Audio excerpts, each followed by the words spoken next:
بصمة شباب بصمة شباب بصمة شباب بصمة شباب سنحطم اليأس المدمر بالرجاء ونمد جسر الحب بالأشواق.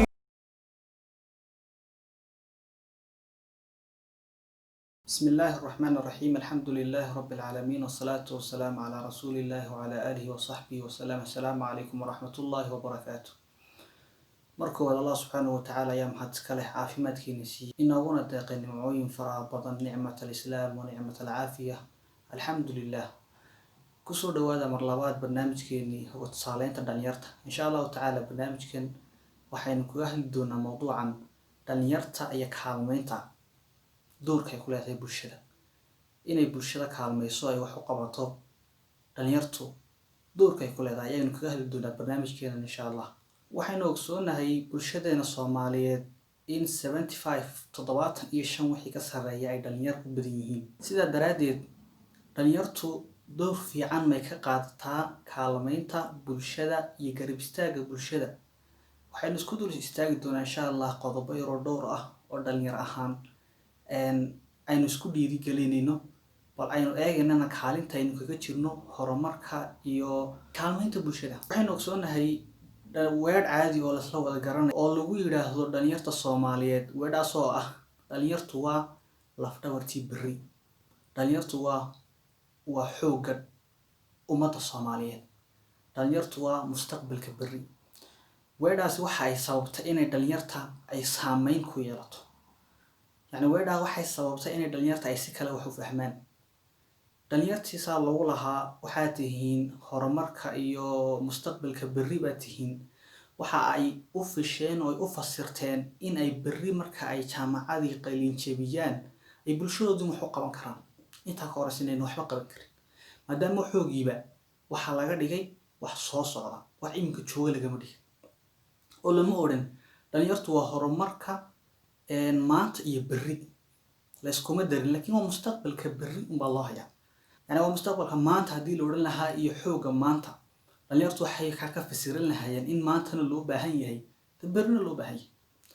waxay sababtay in dhalinyartu ay aamintaba inay berri un wax qaban karaan marka ay intooda badan jaamacada ka soo baxaan ama ay heer gaadhaan inay bulshadooda wax tari karaan ayay wada aamineen. taasina waa aaminaad khaldan.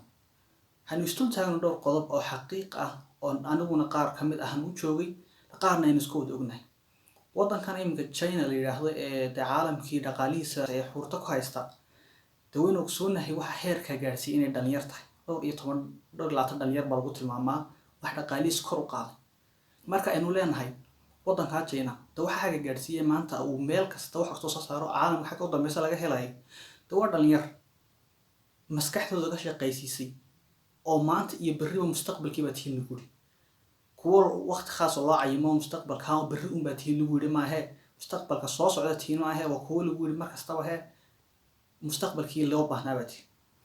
taasi waa mid. dhalinyarteena Soomaaliyeed haddaba markaynu leenahay kaalmaynta bulshada bal waxaynu u fasiraynaa sida ugu fudud si qof walba uu u fahmo bulshada maxaa lagu kaalmeeyaa. dhalinyarta ma waxaan leenahay maal iyo lacag ku kaalmeeya waa maya, iyaga jeebkoogii baa la isku ogyahay inuu nin kastaba xaafadda uu ku xidhan yahay oo maal iyo lacag iyo wax ku tara bulshada lama lihiin. maskax iyo fikir iyo aqoontiina wax ku tara bulshada weey. waxa ugu yar ha ahaatee khayru naas anfacu. nabi calayhi salaatu wasalaam kii dadka qofka wax anfac yeela ee bulshada anfac yeela kaaba ugu khayr badan ugu wanaagsan. haddii aad aqoon leedahay oo wax isku hubtid oo dhalinyar tahay duuga faa'iido walaalaha guriga kula gal ama inta qoyska jaarkaatiin. haddii aad fikir cusub aad keento bulshadaada ugu faa'iideeyo oo aad wax soo saari karto wax soo saar. haddii aad soo jeedinta iyo ku fiican tahay aqoon kugu fadhida ay maskaxdaada jirto ee bulshada u soo bandhig horumarkii baad ka qayb qaadanaysaa iyo kaalmaynta bulshada.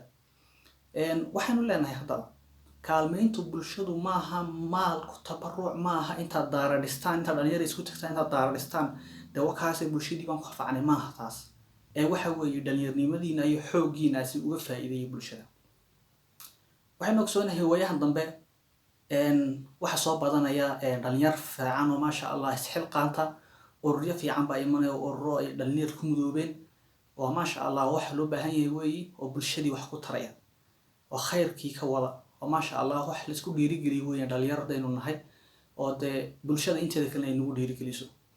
waxaa kamid a ururadaas ururo ka shaqeynaya horumarka bulshada, ururo ka shaqeynayo masaakiinta saa loo caawin lahaa, ururo ka shaqeynaya daryeelka iyo wax caafimaadka, maasha allah aad bay noogu badan yihiin.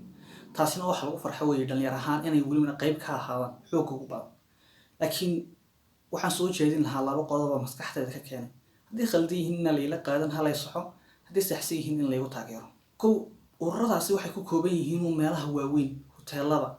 waxaa kamid ah qayb kamid way soo gashay bulshadiiba la caawiyaa, waa kuwa ugu fiican oo maasha allah bulshadii masaakiinta caawiya. laakiin inta kale waxa ay ka qudbadayaan oo suulka iyo alaabaha iska soo xidhaan wada waa hoteelada. bulshadu taa maanta uma baahna in iyadii lasoo dhex galo bulshadii wax loo faa'iido u baahda.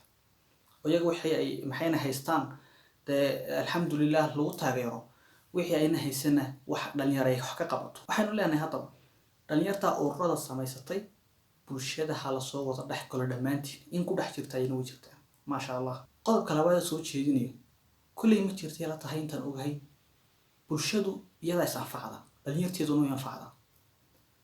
waxaan soo jeedin lahaa in ururo fiican oo sidaa imika ururada fiican ugu jiraan la sameeyo, ururo macallimiin ah oo dugsiyo sare dhigato oo dhalinyar ah.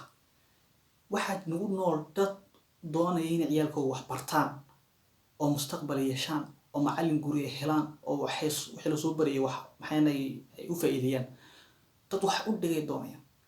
dadkaasina weyn ogsoonaho ma helayaan qaaraankan yar ee la iska qaado fiida ee dee intii madrasado bay helayaan. marka waxaan soo jeedin lahaa dhalinyar inta la ururiyo ha lagu qaybiyo guud ahaan dhulka ay Soomaalidu degto, ha lagu qaybiyo oo dadkii u baahan inay wax loo dhigo ciyaalkooda yaryar ha laga caawiyo, ajirna adiga xasanaadka ku noqota aakhiradaada ha ku gasho, xoogaagana ka shaqeyso, experience fara badanna waan ku yeelanaysaa, bulshadiina saa waad ku anfacaysaa. labada qodob waa qodob aad muhiimsan oo marka keeni waxba garanayn aynu wax u sheegno maasha allah wax u baranaya. waxaan sii doonaa qodob aan u joogay dhawaan inta aan Turkiga yimiday. waxaan ka qayb galay meel lagu soo bandhigayo bandhig qof kasta iyo waxa uu hal abuurku la yimiday iyo waxa uu sameeyay. waxyaabihii kula yaabka badnaa waxaa kamid ahaa dhalinyar yaryar oo waxyaabo badan oo dee maasha allah ay samaysay oo Turki ah. markaa kii kula yaabka badnaa waxaa ku yar oo Form 2 ah, da'diisa waxaan ku qiyaasay 13, waxaan qiyaasay 13 jir hadduu bato. waxa uu sameeyay isagoo Form 2 ah, yani wax bulshada Turkiga oo dhan anfacaya. waxa uu waray kaa yari uu soo bandhigay markaan eegnay wuxuu ahaa wax yaroo ku shaqeynaya light oo switchkiisiinay oo ku jira meel yar khaanada. kadib waxa uu sameeyay meesha daaradamiyaha loo yaqaano iyo waxa uu isku xiriiriyay mobilkiisa. marka waxa uu sameeyay wuxuu yiri waxaan sameynayaa bahalkan dab baan ku shidayaa, bahalka yar meel yar oo uu sameeyo dab ku shidayaa. dabkaasi markuu qabsado meeshii oo dhan qiiq baa ka baxaya, qiiq.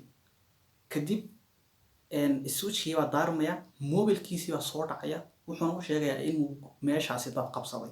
waxaa loogu talagalay sii fati guriyaasha. guriga markuu dabka qabsado kadib dabkii markuu detect gareeyo uu dareemo dabkii ayuu mobilkii soo dhacayaa, kadib siduu mobilku qabanaya. waxaynu leenahay haddaba dhalinyarta Soomaaliyeed kuwaas buu u baahan yihiin in dhalinyaro wax soo saar leh noqoto. inteeda soo saartana maasha allah way jiraan in lagu taageero oo la garab istaago, dowlad iyo shacab ahaan iyo guud ahaan la garab istaago in soo jeedinaya. waxaan kaga bixi doonaa barnaamijkeenan maanta dhalinyartu kaalmada bulshada markastay uga baahan tahay bulshada kaalmo. berri maaha maanta uga baahan tahay, daqiiqadan joogna uga baahan tahay kaalmo. dhalinyarta isxilqaantay waxaynu leenahay bulshada gala oo waxa ugu yar aad u qaban kartaan inaad u sameysaan meelo qashinka lagu rido oo qashinkaana ka gurtaan oo isxilqaantaan wixii inaga inoo yaala. inaynu intaa ku dhaqaaqno way noo muhiim, bulshada intaa baynu ku kaalmeyn karnaa. maaha waxaynu mustaqbalin la sugna maaha oo wax imika inoo yaala. waxaan leeyahay markaa haynu fahanno bulshadu kaalmo inagama sugayso mustaqbalka oo khaas ah, maantana way naga sugaysaa, mustaqbal way naga sugaysaa. taa qalbigeena haynu gelino, si guudna insha allahu tacaala uga qayb qaadano kaalmeynta bulshada. barnaamijkeenan uga tusaaleyn dhalinyarta qaybtiisa labaad intaa baan kaga bixi doonaa insha allah. بالله التوفيق. السلام عليكم ورحمة الله وبركاته.